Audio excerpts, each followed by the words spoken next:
فضلا لديه عظيما في محكم التنزيل قال لخلقه صلوا عليه وسلموا تسليما. وأصلي وأسلم على نبي الهدى الموصوف بالأفضلية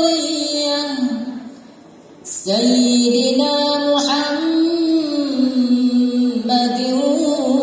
ومن اتبعه بإحسان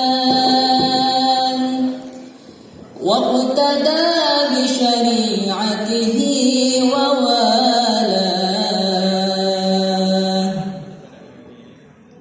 وأستجديه هداية لسلوك السبل الواضحة الجلية وحفظا من الغواية في خطة الخطأ وخطاه. وهاكم من قصة المولد النبوي برودا حسانا عبقريا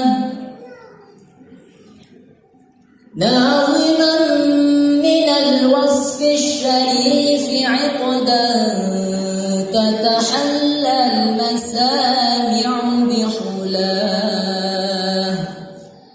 وأستعين بحول الله تعالى وقوته فإنه لا حول ولا قوة إلا بالله.